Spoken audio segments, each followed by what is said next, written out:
So Varun గారి నుంచి మీరేం పిక్ చేసుకుంటారు? వరుణ్ అన్న నేను కలిసింది ఓన్లీ 3 టైమ్సే కలిసాను ఇప్పటివరకు. పెద్దగా కాన్వర్సేషన్ జరగలే. బట్ నేను అబ్జర్వ్ చేసిన దాన్ని బట్టి అయితే అన్న ఎక్కడ మాట్లాడాలో అక్కడ మాట్లాడతారు. మిగతా దగ్గర చాలా పొలైట్‌గా, సైలెంట్‌గా, మళ్ళీ ఆయన యాటిట్యూడ్ గాని అదంతా ప్రొఫెషనల్ ఉంటది. ఓకే. అందరితో బాగుంటారు.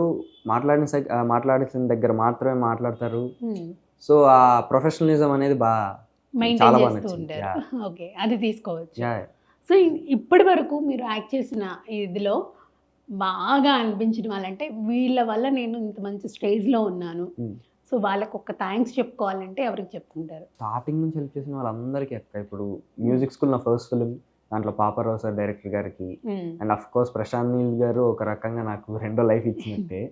సో అక్కడ నుంచి ఒక మంచి పుష్ ఇచ్చి ఇంతమందికి వైడ్ రేంజ్ ఆఫ్ ఆడియన్స్‌కి తెలియడం, ఆయనకి ఒక బిగ్గెస్ట్ థ్యాంక్స్ చెప్పుకోవాలి. అండ్ మా పేరెంట్స్‌కి నన్ను ఈ ఏజ్‌లోనే సపోర్ట్ చేస్తూ, ఎంకరేజ్ చేస్తూ అన్నీ మళ్ళీ మేనేజ్ చేస్తూ నావి కూడా మా పేరెంట్సే చూసుకుంటారు కాబట్టి సో వాళ్ళిద్దరికీ. సో కార్తికేయన్‌కి ఇంత మంచి వాయిస్ ఉన్నప్పుడు డబ్బింగ్ ఎందుకు వేరే వాళ్ళు చెప్పారు? ఏ సినిమా? సలార్ మూవీ. లేదు లేదు నేనే చెప్పాను సలార్. మయూక్ అని చెప్పారని చెప్పేసి విన్నాం మేము. అస్సలే తెలుగులో నేను చెప్పాను. మొత్తం తెలుగు మీరు. వేరే లాంగ్వేజెస్? వేరే లాంగ్వేజెస్ వేరే వాళ్ళు చెప్పారు. ఆ లాంగ్వేజ్ వాళ్ళు. ఎప్పుడు ట్రై చేయలేదా మీరు? అంటే ఆ స్టేజ్ ఆఫ్ ఇది ఆ టైం కల్లా నాకంత ఇది లేదు. ఓకే వేరే లాంగ్వేజ్ మనం ట్రై చేద్దామని.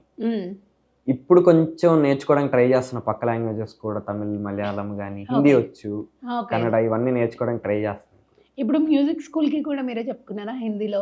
యాహ్! మ్యూజిక్ స్కూల్ హిందీలో నేను చెప్పాను, తెలుగులో కూడా నేను. ఓకే. డబ్బింగ్ కూడా అలవాటయిపోయింది అయితే పూర్తిగా మీకు మంచిగా. సో ఇప్పుడు సలార్‌లోంచి ఒక డైలాగ్ చెప్పండి. బట్కాలోంచి కూడా ఒక డైలాగ్ చెప్పండి. ఎందుకంటే ఇది రిలీజ్ అయ్యాక వేస్తాం కాబట్టి. ఓహో! అట్లా అంటారా? అయితే ఓకే. సలార్‌లోంచి అంటే ఓకే. కడియాల కోసం, ముక్కల కోసం పోరాడింది చాలు.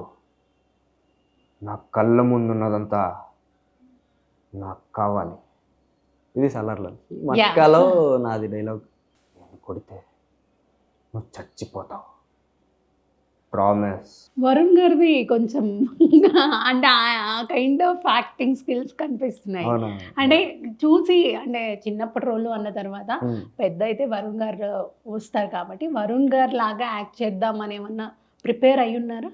అస్సలు లేదక్క. లేదా? నేను వాసు ఓకే వాడు రెఫ్యూజీగా వచ్చాడు. ఓకే ఈ ముందు ఈ సీన్ లో ఇదైంది. ఓకే ఈ సీన్ లో సో వాడు ఈ మూడ్ లో ఆల్రెడీ ఉన్నాడు. ఆ మూడ్ క్యారీ చేస్తూ ఇప్పుడున్న దానికి కూడా ఇప్పుడు కొంచెం అదే యాంగర్ గానీ ఇప్పుడు వచ్చింది. పాస్ ఇంతకుముందు జరిగిన సీన్ వల్ల ఈ మూడ్ ఉంది. సో ఈ డైలాగ్ ఇలా చెప్పాలి అన్నట్టు చూసుకుంటా గానీ వరుణ్ తేజ్ అన్న చిన్నప్పటి రోజు చేస్తున్నాను అన్నట్టు వరుణ్ అంటే చూస్తే అది ఇంకా బెటర్ యాక్చువల్లీ. బట్ నేను అక్కడ చేయలేదు అది. వరుణ్ అన్న ఓకే వరుణ్ అన్న ఇలా చేస్తున్నారు మనం ఇమిటేట్ చేద్దాము అన్నట్టు కాకుండా అది కోయిన్సిడెంట్ ఇంకా కలిసింది అలా వరుణ్ అన్న లాగా. ఇదే హెయిర్ స్టైల్ అందులో కూడా ఇంకా కొంచెం షార్ట్ ఉంటుంది అక్క. షార్ట్ ఉంటుంది. yes